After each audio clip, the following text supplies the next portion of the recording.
period. The solution is get the dogs transported out of state to a wonderful rescue that's badass, that's committed, that has a trainer on staff, and get those Huskies evaluated and protected.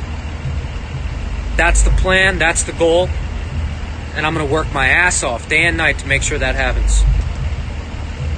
We must keep the pressure on the shelter to make sure they know that these Huskies need to be protected, that people are watching them. We can't make it an easy decision for them to euthanize these dogs. If I would have said nothing and people would have said nothing, the family would have been devastated, the public would have been happy, the story would have died. Because people have compassion for children, as they should. But God only knows what that kid did to provoke that attack. And unless they can show proof that they didn't provoke that attack and that dog burrowed its way underneath the fence, got onto the child's property, attacked the child viciously, I'll change my mind. But I really don't think that's going to happen. Why? Because it didn't happen. Because those Huskies were in their own yard, protecting their family, because that's what Huskies do. They protect their property. And if you're not watching your children good enough, and your child gets their hand bit off because they're sticking their hand through a fence that they should not be sticking their hand through, because when there's a line that you shouldn't cross,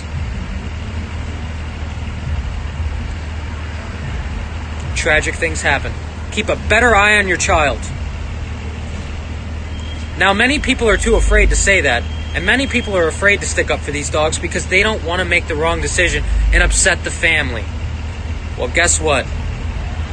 I'm a rebel with a cause that fights for animals, and those Huskies are good dogs, and I'm going to make sure everyone knows it. And I'm not going to stop advocating for them until they're safe.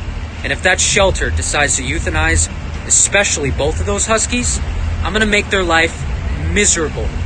They're going to get more publicity, negative publicity, by doing that than they will by just allowing a rescue from out of state to just take the dogs. It's a win-win. Nobody dies.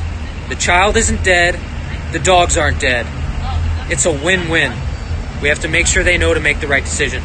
These Huskies need a voice, and they damn sure got one. It's called sharing mode. Thank you.